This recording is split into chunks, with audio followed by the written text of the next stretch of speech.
Please stay with us. We'll be back shortly.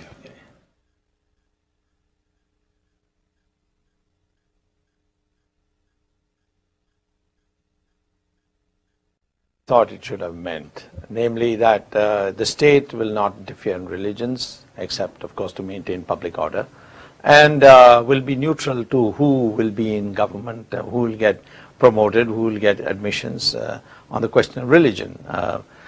Certain safeguards have to be provided for the minority, because the majority is 83%, and it shouldn't swamp the minorities by majority vote in a democracy. But unfortunately, the way the Gandhis have practiced, Nehru-Gandhi hyphenated, have practiced secularism in India has meant basically the pandering to minority interests. For example, if a Muslim marries more than one wife, he is permitted under the law, because that's what the Shariat allows him. I think he can marry 4 times. Oh, really? In India? In India. And if he says simply talaq, talaq, talaq 3 times, the divorce is instantaneous. I mean, this is totally abhorrent to modern civil law. But Hindus are subject to modern civil law. There is a statute passed by Parliament which regulates Hindu marriages, but not Islamic marriages. We say, why should there be 2 laws in the country? Similarly, in the state of Kashmir, Hindus cannot go and settle down in the state of Kashmir and start businesses there and so on, because the Jawaharlal Nehru said that the Muslim proportion should not be reduced by people coming from the rest of India to occupy lands there.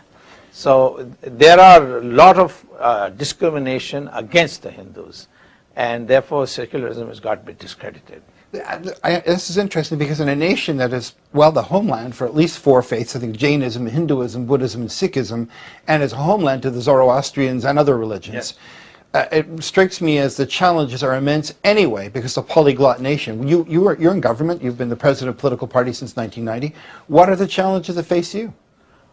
The only challenge that faces me are 2 extremes. One is, I shouldn't allow the sentiment to snowball into a fascist suppression of minorities. Okay. And this happened in Germany when people didn't articulate nationalism properly, and a corporal came and totally distorted the future of Germany.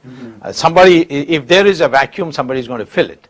And there is a vacuum today on an enlightened view of Hinduism. They want an Hindu identity, they want an Indian identity which is in synchronization with Hindu identity. Those urges are there, somebody has to do it. Racial politics. It's not racial, there's nothing racial about India. The DNA science research has now shown that we are all the same people. Right. We didn't come from anywhere abroad, we are all indigenous to India. But this is the one extreme. The other extreme is that without a well-defined Indian identity, we will not be able to progress as a nation, because we've got 130 million Muslims who are being told that they are transnational. They are not, they are Muslims first and Indians second. Now we've got to tell them something by which we don't hurt their feelings. Who's telling them this? Oh, Osama bin Laden is telling them, the Al-Qaeda is telling them. And they are making inroads. Because there's nothing else to challenge that concept. And we have to do that, and we have to define an Indian identity where Muslim has to place Indian interests above even their religious interests. Now, as I understand it, there's a system of reservations or quotas for hiring and placement in certain positions, applying for school, etc. Is that working?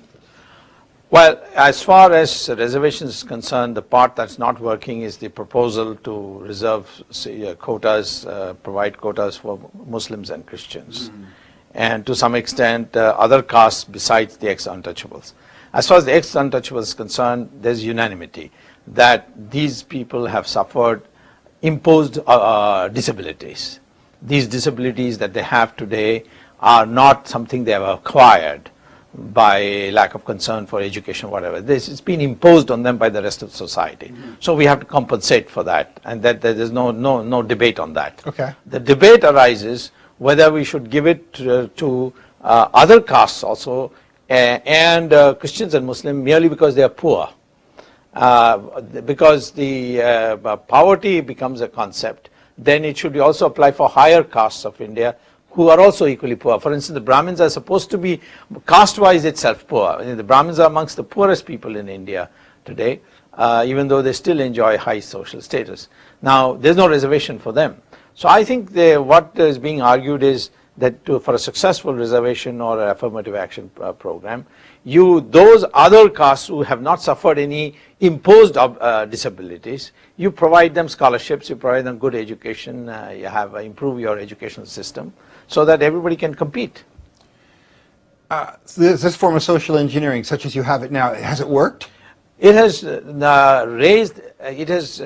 will not work if it has worked in the sense for the scheduled caste. It has made a lot of difference. A lot of people have come in high places. We have had a president who's from the ex-untouchable caste. We have now Chief Justice of the Supreme Court who's from the ex-untouchable caste. Now the Chief Minister is not only a scheduled caste, but she's also a woman in the state of Uttar Pradesh. So we have scheduled caste climbing up the social ladders all along the way. And that's happening, maybe not fast enough, but certainly happening about as fast as the system can bear. But where it is not working is the attempt to give reservations to these non-imposed disabilities. So, for example, I could be a person's a Brahmin, and my family could, for 2 or 3 generations, have been disadvantaged economically, Yeah. and the deck is stacked against me. Yes, it is stacked against you because you can't afford a good school, and you can't therefore compete in competitive exams for the IITs and the IIMs.